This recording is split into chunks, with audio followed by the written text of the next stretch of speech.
It's the Doublet Special Master. Live and direct. Breakfast with CubCamTV. Trickstar Radio. What's happening, people? And once again, welcome back to Breakfast with Kovu here on the Big Bad Trickstar Radio. We're back inside the building for the interview hour, our daily selection where we get into different conversations with artists and musical figures from around the world and specifically the UK, looking at the projects they're working on, where they've come from, and of course what is on the way. Today, I'm very excited to be getting into this conversation, a very influential figure in and around UK rap music in general, someone who's built a couple of magnificent brands, to be honest with you, and someone that's paved the way for a lot of artists to do what they're doing today. A man like Joey Clipstar joins us today. How are you doing, sir? How are you? I'm very good, thank you, Bo. And you? I'm great, sir. I'm great. I'm really excited to get into the convo. Obviously, there's a ton for us to dive into. Obviously, a new season on the way, which has actually already started landing, as I saw earlier. There's been some really exciting bits on the way. Just so people are aware, I feel you're going to do a much better job of explaining all the different things you're involved in than I will. So, just for those that aren't aware, who is Joey Clipstar and what does he do when on an average day-to-day basis? So, Joey Clipstar, I am CEO of Hardest Bars, General Manager of Link Up TV. I have HV Freestyles, which is a weekly freestyle platform that goes out on Link Up TV every Thursday at 6 p.m. The new season has just started a few weeks back, and that's what's going on right at this moment. Amazing, man, amazing. I mean, we're speaking about two very well-recognised brands there, obviously. I want to kind of dive back to the beginning for yourself with this kind of journey that you've been on. In regards to kind of Link Up TV and that sort of, I suppose, collaborative scenario you kind of found yourself in, how did that first come into play?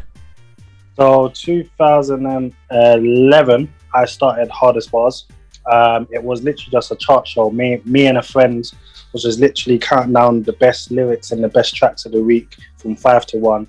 We done it from September 2011 to let's say end of 2012. And by the end of 2012, Link Up TV just got in contact and said they wanted the show on their platform.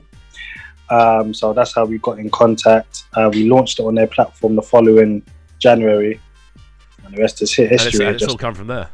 Yeah. That's awesome, man. I mean, I had a little look through some of the earlier, the earlier kind of videos where you're doing the kind of conversations. There's a real kind of feel. I'm trying to think of a better word than just passionate about UK music in the way that you're describing a lot of the lyricism, the way you're kind of breaking things down, the way everything's kind of chopped together.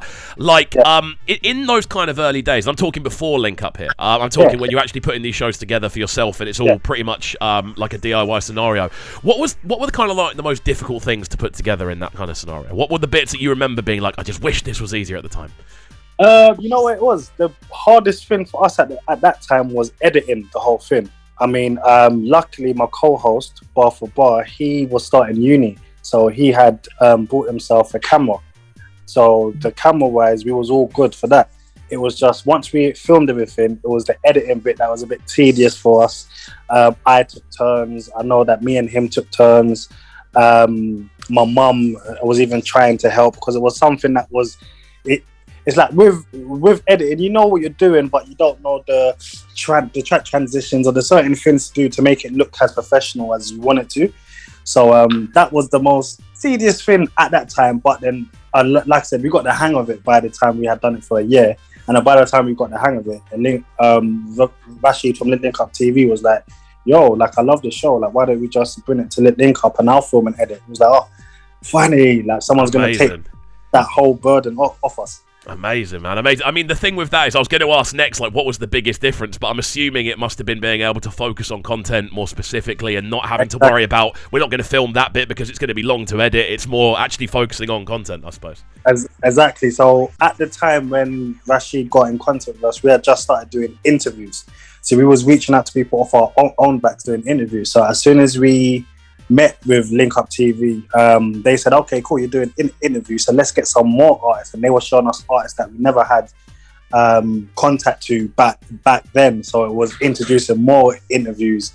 It was introducing us to different camera tricks and skills for the show, so it looks a lot cleaner than how we was doing it. So it was just an upgrade of the whole show, to be honest. Amazing. I mean, this is the thing. That sort of transition is always cool to see, and that kind of leveling up process. But I mean, I know personally, I've been in situations where I've looked back at those kind of early days of learning to kind of, I suppose, even bodge things together, just kind of finding the tricks and finding the ways of doing things. What would you say that you've kind of taken from those early days more than anything else, in moving on to the levels you're kind of working now? It was just implementing that grind mode of just banging out. Back then, we was promoting it on Twitter, and my trick on Twitter was to get the link of the episode. Say if it was season 1, episode 1. So I'll put Hardest Bar season 1, episode 1, put the YouTube link, and I'll try to at as much people in one tweet as possible and tweet that out. So I was going through my following list and just trying to at as much people in one tweet, because if one person retweets, then that's going to alert the others, and then if it's someone else, and it goes on and on and on. So our thing was very much just trying to get out there. So we was trying all things, word of mouth, Twitter, Facebook, everything, but it instilled a lot of work ethic in us and just banging out, just working every week without fail. I mean, when we started it, even to when it stopped a few years ago, I think I missed like 1 week of filming, and that was like in 7 years, 8 years of just doing the same thing over and over and over again. So the work ethic, what it built in me, was crazy. It was crazy. Amazing, man. I mean, this is the thing that I feel for a lot of people who are trying to build projects and kind of start their own things off. They, to an extent, I feel people always see a project once it's blossomed. They see the project once all that sort of back-end work's gone in. So it's really interesting to hear about the kind of early days, obviously getting involved in the editing, just learning how to get things done and actually just buckling down and doing it. It's a really interesting thing. And then obviously off the back of that, you've then moved into doing the actual freestyle series as well, directly on CubCamTV, and that's what the new series is going to be on. So talk to me again about that transition for you, I suppose, as I'm trying to think of the best way to describe it, just as a musical figure at this point. How did you find your role changing more than anything else? So when I started at Link Up, my relationship with Rashid, the CEO, just blossomed into a natural friendship. We just naturally became friends, just by me filming with him editing, me just chilling while he's editing, and just naturally just becoming friends. So after the first year of that, we was good friends. We'll go on holiday together. We'll go shopping together. Like, we just became best friends. So the more that I got close to him, the more that I would follow him to musical events. So the more that different people in the music industry would know who I am just by rolling with him and understand, oh, that's the Hardest Bars guy. Oh, but he's with Link Up.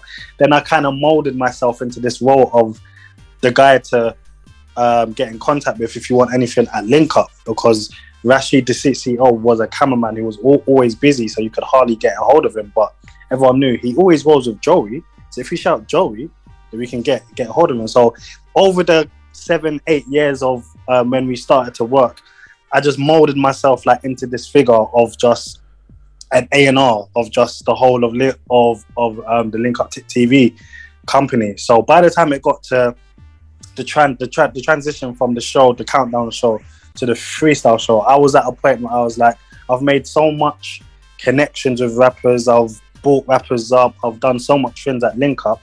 I have my own connections with these people, and I feel the top 5 show wasn't as impactful as it was when I first started it. Because when I first started it, my whole thing was there's no other rap show, but the closest thing to it was Trevor Nelson with The Lick back years we're talking years ago. We're talking eons ago, bro. Exactly. So up until 2018, I was like, you know what, like, this isn't given what it once was, so I need to move with the times, or else I'm gonna get caught out just like a dinosaur, just the same old stuff going on and on. So I thought, you know what, I think, it was a chat with my mum actually, and she was like, why don't you just do your own freestyle show? And I was like, oh yeah that's a wicked idea. Okay. Let's go. I was like, oh, okay, fine, yeah, great. And literally, I just phoned a whole load of artists that I had a relationship with, said, come down on this day. They came down. All of the cameramen was actual Link Up TV cameramen. So I said, I've got this idea. I just want it to be my freestyle show. You guys do what you can. They just came and done the best job for me. And it just launched in 2018 on, I think it was Boxing Day, 2018. And again, from there, just now, like now we're on to season 4. And again, like even if you watch the first episode of that in 2018 to even now, like the production level has gone up, and just the transition and the growth is just amazing, to be honest. It's so cool to kind of see, and I feel this is something now as a platform, like freestyle videos and things like that. They're so kind of intrinsically kind of intertwined with what goes on in UK music. They're such an important part. Like so many people have grown up watching these platforms, and kind of seeing artists pop on them for the first time a lot of the time as well. Yeah. I remember there was a long period in the UK where people weren't even putting out tunes; they were just doing freestyle videos. Yeah, and there was a long period where that was a scenario. Like, kind of.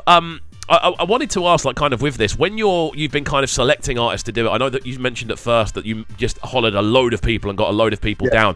How has that process, I suppose, refined over the 4 seasons of doing it, on choosing who to pick to go? Cool. So at first, I just wanted to kick off my freestyle show. So it was literally all my artist friends, come down, just do an exclusive freestyle for me, please, and let's just kick this off. So as soon as it was kicked off, then it built the momentum of, oh wow, this is sick. I want to go in it. Then it built to a point where it's like, all right, cool. What's my actual ethos here? What's my USP? Because there's a whole lot of other freestyle shows, and they all have their own thing. So I can't just do a freestyle show and just think, I just want to get anyone. I need to have a plan. So as the years went by and different seasons went by, you'll even hear in my intros, at first it's just HB freestyles, whatever. Then it got to like the up and comers or the legends or this or that. And this season now, season 4, it's all about giving a platform to the international acts that I don't feel really get the recognition that they deserve. I mean, there's a load of rappers everywhere that, that just need that push. And I feel like in the UK, I've basically worked with a lot of people, so I thought, you know what, there's no point re-lapping everyone in the UK and work with. Let me kind of venture out, because I can, and give that same opportunity to some international acts. So in the end of season 3, we was venturing with a few Spanish acts, French acts, and the feedback was brilliant. So I was like, you know what, season 4, I just want to incorporate that a lot more, and just trying to stretch out the brand from just the UK but to Europe, and just to everywhere else, like, just to, because the opportunities that I've given to people, I want to keep on doing that, but I want to do it worldwide more than just a UK thing. Awesome. I mean, this is where it does get really interesting, because obviously every country, I feel, every country that has a kind of international vested interest in their own sound has their own kind of take on what rap music is. Obviously, the UK, now one of the leading kind of global places for this, but you see places like, for instance, Australia, you see places kind of across Europe now getting involved and pushing their own sound and it going properly internationally viral. Like, what sort of places are you looking to take it this season? I know you mentioned Spanish and French first time, and I know there's a lot of very good scenes in both of those places. How international are we talking it? So at the moment, end of last season, we started in Spain and France just to see what it would be like, and it was well. So this season, we've already done Belgium, and we have done we've done Belgium, and we're just about to drop another Spanish artist as well. But at the moment, we've got people from, there's a whole lot from Spain, we've got Swedish, we've got German, we're talking with a load of people from Colombia, from Jamaica, Africa, like literally worldwide. Awesome. That sounds so exciting, man. And again, something that's so exciting from an artist perspective to kind of have that as a thing going on is the cross-pollination. You get the UK audience, but you also get the rest of the international audiences all kind of coming across each other, which is always cool to see. Like, I mean, with this as a project, how long has this season kind of been in the works? I suppose the planning, the kind of organising, because I'm assuming there's a lot more to do on an international scale. Yeah. All right, cool. So all my seasons start around between March and May, and they all finish in December. So this season, we was planning it from when the last season was finishing. That's November, December, and then we launched this season a few weeks back. So there was a few months of planning, but I just wanted to make sure I get my ethos very much of I want to bring through a lot more international acts, and I also want to bring through a lot more ciphers from up and comers, because I feel like that essence of a lot of people rapping on one beat isn't really here no more. So that's something that I brought back as well. We just dropped a Middlesbrough cypher, some up and comers from there, and the reception from that was crazy, because I think Middlesbrough doesn't get any recognition about any rappers or anything. So when they can really put on for their city, they really put on. So, and I know there's many other towns all over the place where people just want that recognition, and that's what I love to do. I just love to give people a chance just to change their lives, to be honest. But yeah, man. Awesome. I mean, I was going to ask this. Obviously, being involved closely with Link Up, being involved closely, obviously from a general manager, you can't get more closely involved than that. But being so on the ball with it, and obviously running the kind of Hardest Bars series as well.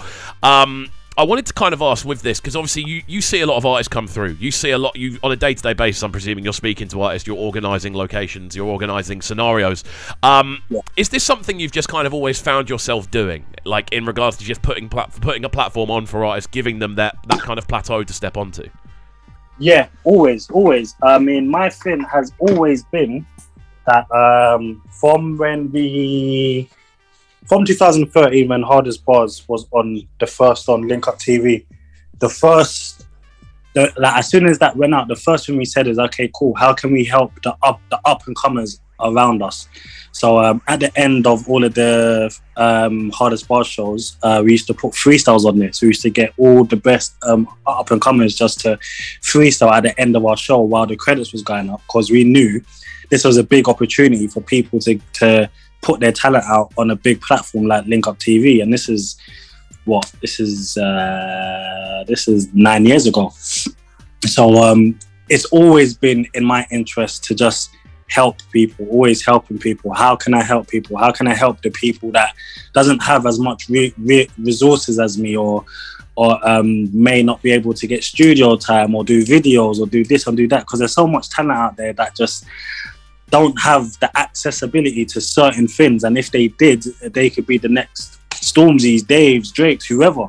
So my thing has always been just helping, and just just selflessly helping as well. So that's always been something that's been very close to my heart, just to help. Awesome, man. I mean, it rings very true in the kind of depth of the projects that we've seen so far, and the just kind of the consistency as well. It very much rings true in that. So just to kind of round off then, whilst we've got you on the line, obviously this is the current project, Hardest Bars Season 4, is very much what's on the radar at the moment. That's where all the energy is going. But I've got a funny feeling, being the kind of person you are, being involved in different things, like, is there anything else like moving forward that you're kind of keen to, I suppose, get involved with, or any kind of projects or areas that you're kind of going, at some point I want to dive into that? At the moment, so Hardest Bars is a label in itself. So beginning of the year, we dropped a project called Rap and Drill, which is like a short film music video sort of thing. If you check it out, you'll get exactly what I mean. But we're always doing little side ventures, and we've got a few singles dropping this year. We've got a few like original based shows and dropping this year. Like, everything is musical based, but we're just dipping our toe in like many other things, just to keep that whole vibe of helping people going on. So so there's a few things coming, but I think once you follow us on the socials, then you'll just see everything we're doing, because we always keep people up to date with everything that we're doing. Awesome, man, awesome. Just so people are aware, then, where can people follow you? I mean, you personally on socials, as well as obviously the Link Up TV brand. So me personally at Joey Clipstar, that's JoeyClipstar. Follow us at Hardest Bars, normal spelling. Follow us at Link Up TV, normal spelling. That's us on all socials, all socials. Amazing, man. Well, I've got to say, it's been great to sit down with you today, actually have a chat about the projects you're working on, hear a bit about the history as well, the kind of graft that's gone into it, and see it now blossom into this fabulous thing. Season 4 is out now, and the videos are coming weekly. Do make sure you go and check them out on Link Up TV. Dude, it's been an absolute pleasure. Thanks for taking the time out of your morning. No worries, and thank you for this chat, man. It's been a good chat. Each and every time, man. Great to chat to you. Right then, people, we are going to jump into the sounds of the Dub Shack next, which is, of course, our daily reggae section. So keep it locked and don't go anywhere. This is Breakfast with KXVU here on the Big Bad Trickstar Radio. This is Breakfast with KXVU, bringing you their morning flavours on Trickstar Radio. Trickstar Radio.